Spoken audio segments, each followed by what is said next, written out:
Hello friend, स्वागत आहे तुमचं राणी या ब्लॉगमध्ये. कसे आहात तुम्ही? आय होप तुम्ही मस्त आणि मजेत असाल. झाला का तुमचा चहा नाश्ता वगैरे? आणि आता 12 वाजलेले. 12 वाजता कोण चहा नाश्ता करतं, पण नो प्रॉब्लेम. आता मी टाकून आलेली आहे मटण शिजायला. अजून माझे आंघोळ व्हायचे, झाडू मारायचं आहे, किराणा भरून ठेवायचा आहे. मला नाही माहिती कधी होणार आहे माझं, पण नो प्रॉब्लेम. जसं होईल तसं होईल.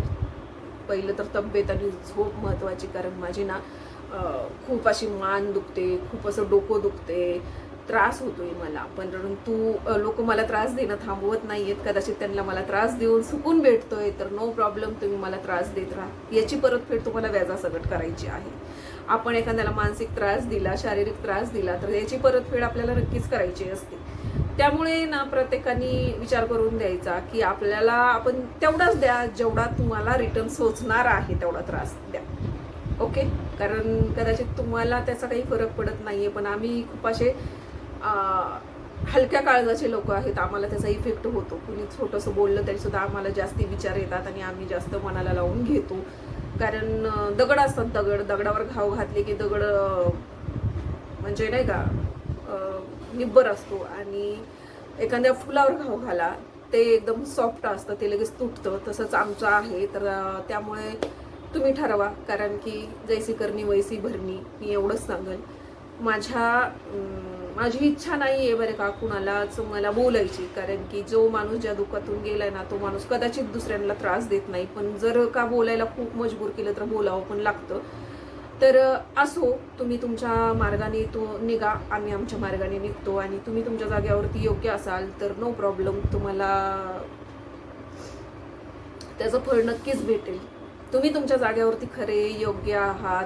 तुम्ही कधीच जाणून बुजून कुणाला त्रास दिला नाही, त्रास होईल असं वागले नाही, तर नो प्रॉब्लेम, तुम्हाला तुमचे स्वामी नक्कीच त्याचं फळ देतील. आणि आम्ही चुकीचं वागलो, कुणाला काय केलं, आम्हाला मिरच्या लागल्या, कुणाच्या मरणाची वाट बघितली, कुणाला मदत मागितल्यावर आम्ही मदत नाही केली, परत ती कुठली मदत असेल ती आम्ही बोलून दाखवली. अजून तर मी काहीच बोललेली नाहीये, नाही बोलली, आणि मला त्याच्यावर बोलायचं पण नाही. कारण की म्हणतात ना, आपण एखाद्याने आपण जर काही केलं आणि ते बोलून दाखवलं ना, तर ते व्यर्थ जातं.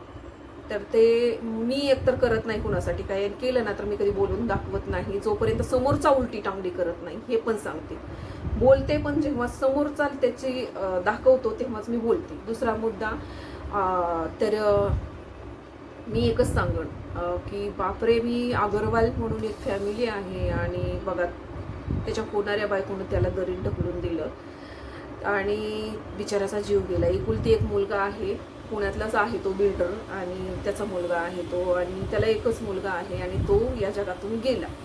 तर लग्न जमवताना खरंच सांगल मी की लग्न जमवताना खूप विचार करा, खूप चौकशा करा, कारण एखाद्याच्या मुलांचं आयुष्य वाटोळं किंवा जीवाला धोका होईल अशा गोष्टी निर्णय घेण्यामध्ये मध्यस्थी करू नका, खरोखर. कारण ना, आता ह्या मुलीला करायचं नव्हतं तर करायचंच नव्हतं तिनं लग्न, पळून जायचं किंवा स्वतःचं तिकडं काळं तोंड करायचं, स्वतःचा जीव घ्यायचा, परंतु तिनं दुसऱ्या लेकराचा जीव घेतला, दुसऱ्याच्या लेकराचा जीव घेतला. आणि एवढे निर्दयी लोक असू शकतात.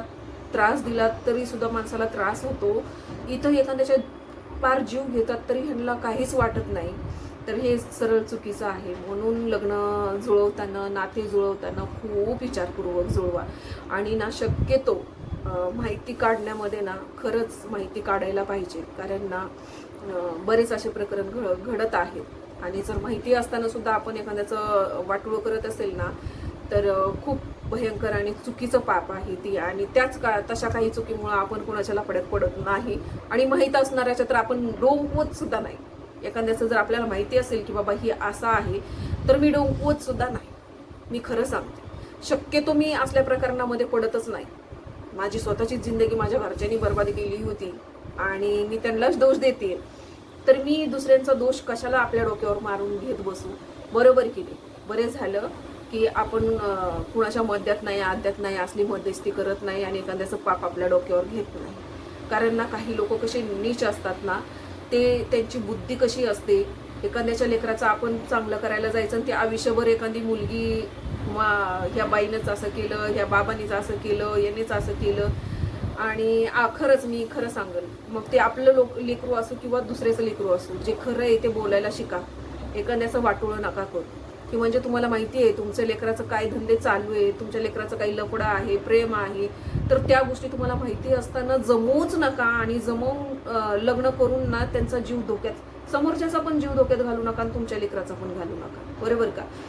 हे खूप चुकीचं आहे. हे गोष्टी झाकून ठेवतात. आता सध्या तर एवढे प्रकरण होतात, मला आश्चर्य वाटते की खरंच एवढं बिनधास्तपणे सरळ सांगायचं मला लग्न नाही करायचं किंवा पळून जायचं तोंड काळं करून.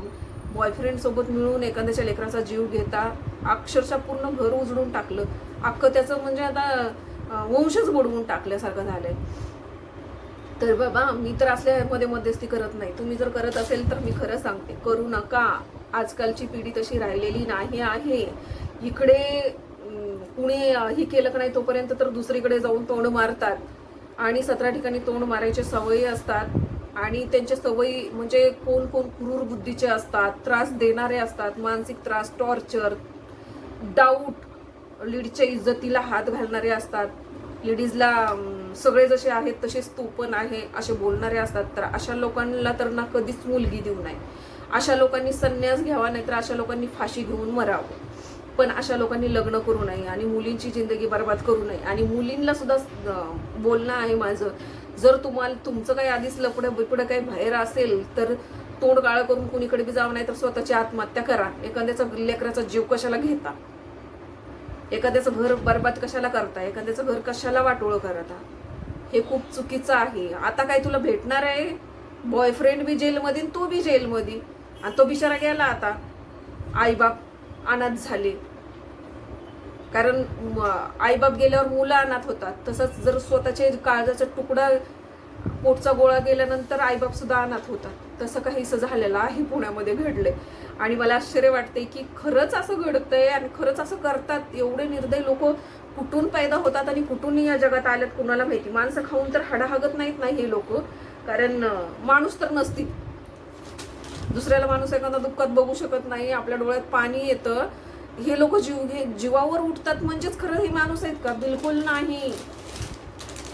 तरी चला आता मी किराणा दाखवते. सगळ्यात पहिले मुरमुरे, आणि ना मला कुंडीत ठेवायला हे फुलं आणलेत, पण हे खोटे आहेत बरी का, लक्षात ठेवा. व्हाईट कलरचे खूप मस्त दिसतात म्हणून आणले. ही छोटी शेवई आहे बरी का, आणि हे बनेल आणलेत बाबूसाठी, कारण आता पावसाळा आहे. मध्येच आणले होते मी, पण आता परत आणलेत. पावसाळ्यामध्ये कपडे नाही सुकत तर प्रॉब्लेम येतो म्हणून. आणि ही सुकली, कारण माझी सुकली झाली खराब.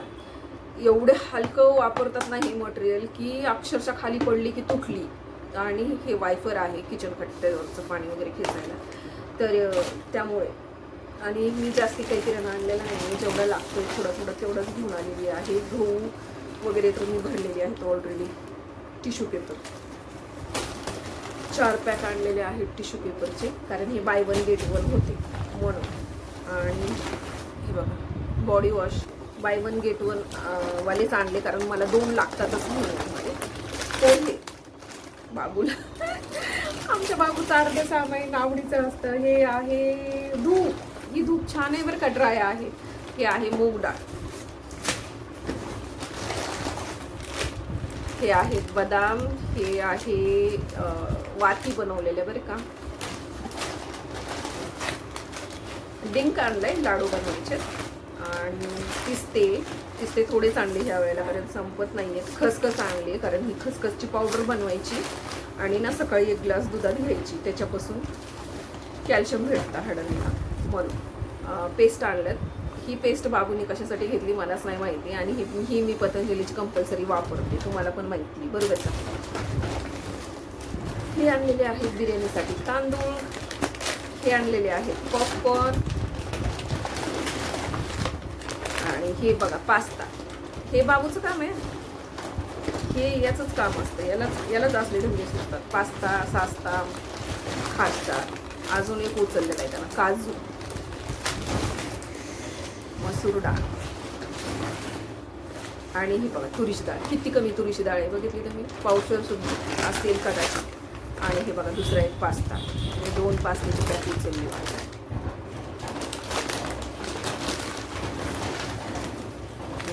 साखर आहे, पण 1 पॅक असावा म्हणून आणलाय. Mother sugar. आणि हे आहे आपलं मशीनचं लिक्विड. खास करून याच्यासाठी गेली होती. बाकीचं सामान मला थोडंफार होतं, पण ना लिक्विड संपलं होतं आणि कपडे धुवायला मशीनला लिक्विड सेव्ह होत नाही. हे आहे सोप. तर बघा, एवढा छोटासाच किराणा मी आणलेला आहे. त्याबरोबरच एक मी बॅगी पॅन्ट आणलेली आहे, ते तुम्हाला दाखवते. एक मिनिट. बॅगी पॅन्ट आहे, अशी प्रिंट पण आहे बरं का याच्यावरती, अशी फुलांची. इथं फुलं आहे. मी दुसरी पण दाखवते तुम्हाला. हे बघा, अशी फुलं येतात. आणि बॅगी पॅन्ट म्हणजे नक्कीच त्यांना माहिती असेल, खूप लूज असते ती. आणि ही मी आणलेली आहे. तर मला 2 घ्यायच्या होत्या, पण कलरच नव्हते त्याच्यामध्ये. फक्त हाच कलर होता आणि डबल हाच कलर नकोय मला ब्लॅक किंवा ग्रे असा पाहिजे होता, पण ते नव्हता.